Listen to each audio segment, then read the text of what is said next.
A woman is blamed if she marries early, blamed if she doesn't, blamed if she has kids, blamed if she doesn't have kids, blamed if she's a single mother, even blamed if she focuses on her career.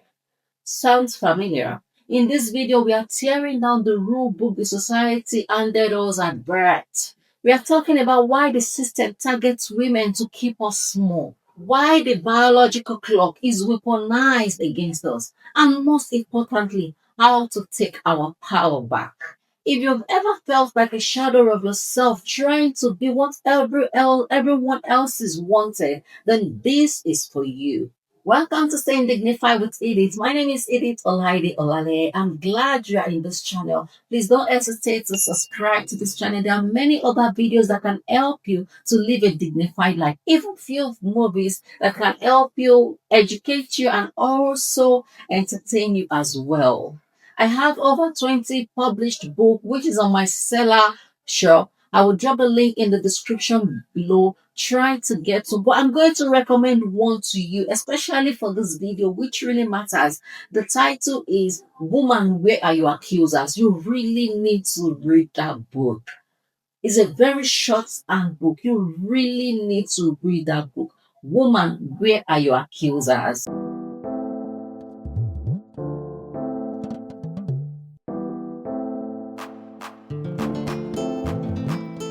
Let's be honest, these days, being a woman is like you're staring at a play where there is a director, there are other cast, people are performing, watching you, but the only difference is that you don't even know the script. Nobody handed you copy of your own lines to know what you're about to say, to know what you do, to know the exact way you should do. Because everything you're doing, they are critiquing you, they are criticizing you for what you are doing and what to do and what not to do. That is what being a woman is now in this society. You are supposed to get married before 30, but not too early because you need to focus on your career. You need to have children immediately after marriage. But don't forget, don't let go of yourself.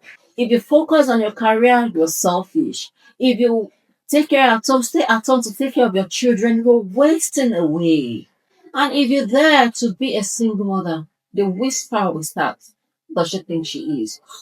How will she stay without a man? Yeah, don't associate with her. She will teach you bad thing. The truth is, society targets women, and because they are terrified of women who is in full possession of her own life. When you see a woman who does not send anybody, a woman who is successful, with or without a man, people are scared of that woman because she can go to any man, because she can get to the peak of her career, peak of her life, peak of everything. That is why when they see a woman doing good, next thing is a man that is sponsoring them. Like, seriously? If you see a woman, maybe a director, and they say she slept her way to the top. Abba. You know the funny thing, you know, even men these days, they sleep their way to the top.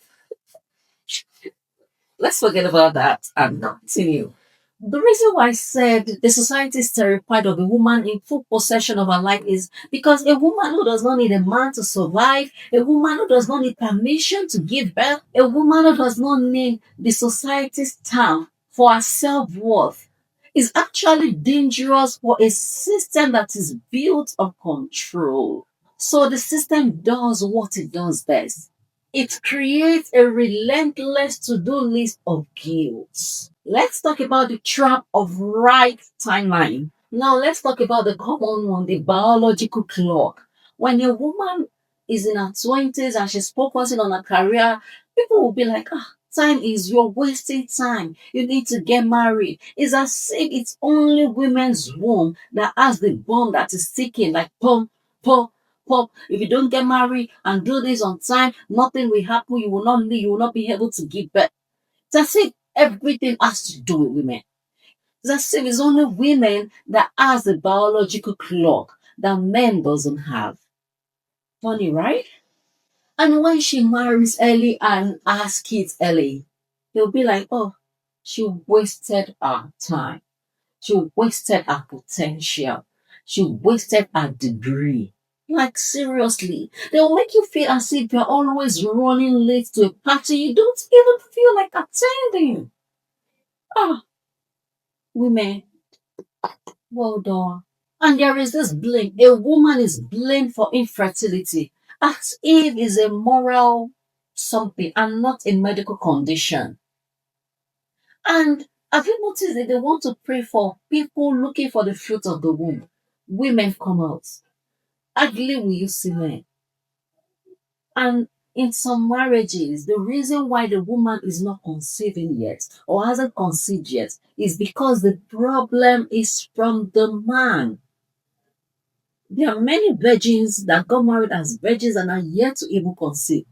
But everything is women. Hey, maybe she has done a passion. Oh, maybe she has done this. Oh, maybe she has done that. Oh, maybe she used this.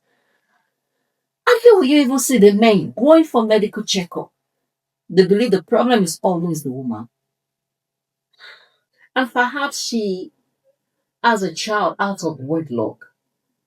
The deed is done, fine. But she's blamed for having a child out of wedlock. Whereas the man that walked out of responsibility of taking care of the child is seen as not ready yet to have a child or not ready to settle down. The bar for men is on the floor, while the bar for women is set on a shelf that she even can't reach without building a ladder for herself. After that, now let's talk about the shadow self. Because of this constant noise, women retreat. They tend to retreat, go back to the shell. The shrink, become shadows of themselves. They bite their tongues in meetings so they don't seem aggressive. If they are trying to talk, they'll be like, ah, you're a woman. Ah, you are too young. Ah, you are this. Ah, you are that. They even do that in church. I remember when I first got married and I first gave birth, I attended one church because I traveled that period. And they're talking about marriage. I raised my hand to answer the question. It was normal question, but the person just look at me like, oh, that look like you, the small girl, are talking about marriage and we are talking. Marry early. If you marry early, you are too young. If you don't, you are too old. Some women date men that are beneath them because of the guilt of feeling too much. Some they have car, but they have to give it away because the person they are dating doesn't have car. And it's either they give it to the guy or they park it somewhere. Some even have houses or house, but they can't even tell the person that they are the person because the person doesn't have a house yet. So they won't feel too much more than him. That's what the society has done to women.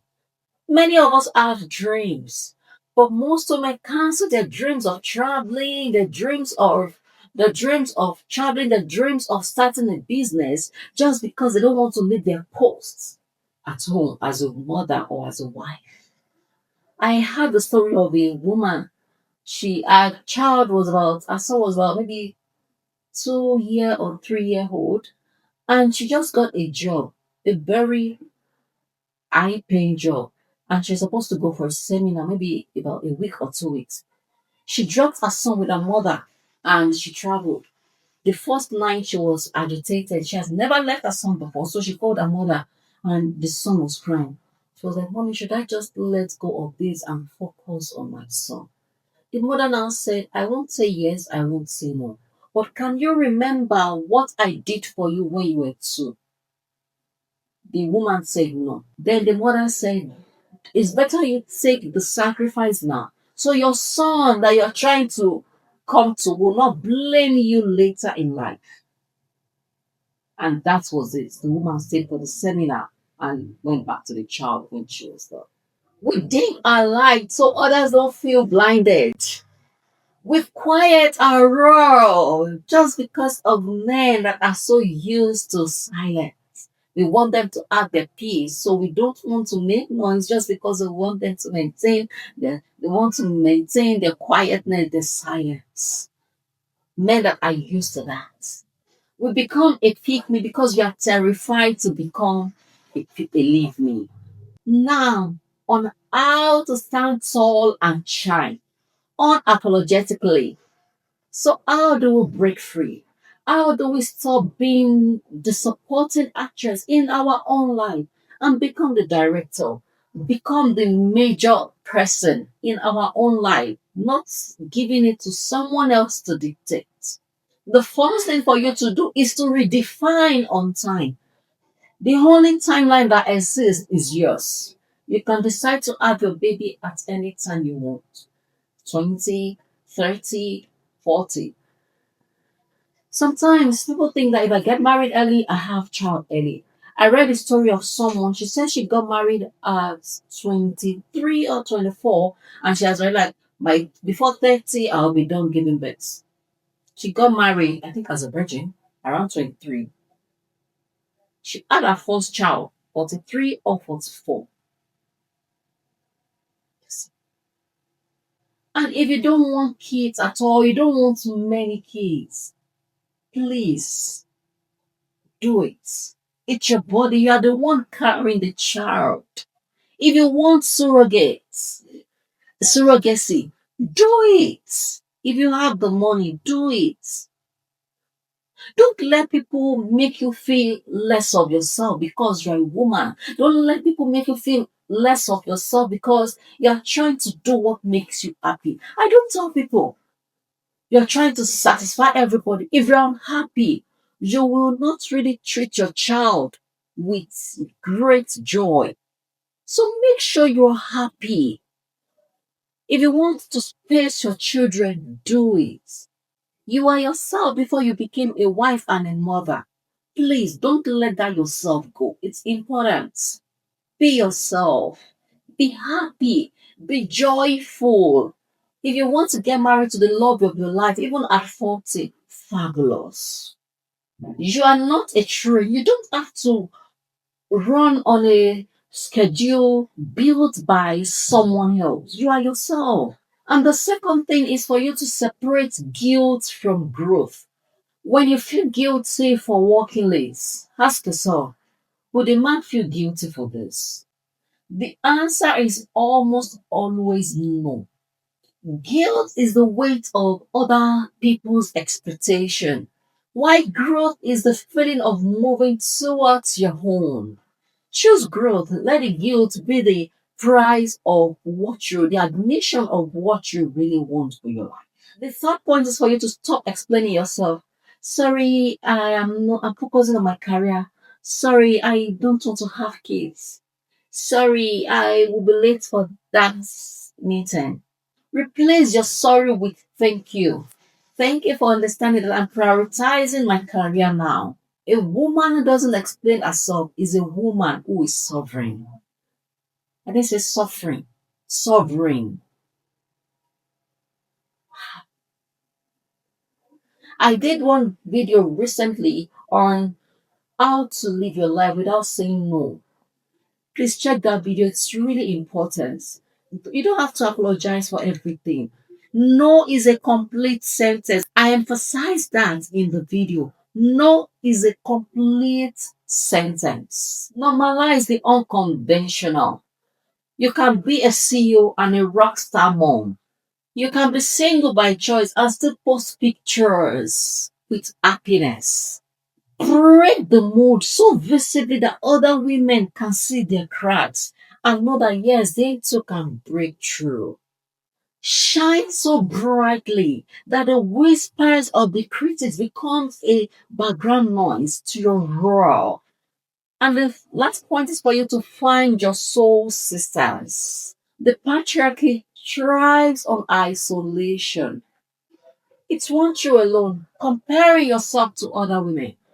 Shine by lifting up the woman next to you. When you celebrate the achievement, the success of another woman, rather than you envying them, that means you're breaking the cycle. When you don't judge the single mom, rather you offer to help babysit, maybe for her to do her work. Do you know what you're doing? You're building a new tribe. So my final word to you is society targets women because a woman in her full power is a force of nature. She cannot be controlled. She is invincible. She cannot be predicted and she cannot be silenced. Even men respect such women. They may not make it obvious, but they do. So, my dear, stop trying to be the good girl. The good girl is tiring. The good girl is always exhausted and never satisfied. Be the real girl. Be messy, brilliant, loud, soft, ambitious, and nurturing all at once. Stand tall, not because you are trying to prove things to the society or prove that you can stand to any person, but because it is the most comfortable way to stand. Shine, not because you want others to see you, but it's because you cannot help it. That is who you are. Stand tall and shine.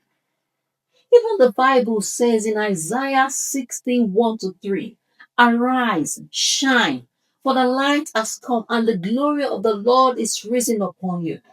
Behold, darkness shall cover the earth, and gross darkness the people. But the Lord will arise over thee, his glory shall be upon thee. Gentiles shall come to your light, and kings to the brightness of your rising. So follow what the scripture says. Arise, shine. Arise, stand tall. That is the meaning. Shine. You are simply following the instruction of God. You are simply standing on the biblical principle. Arise, stand tall, and shine. And when the word tells you to sit down and be quiet, smile. Because you are never meant to fit in. You were meant to stand out. I would like to see your contribution, your thought, how you feel about this particular video in the comment section. Don't hesitate to drop it in the comment section. And until next video, remember to stand tall, shine, and stay dignified.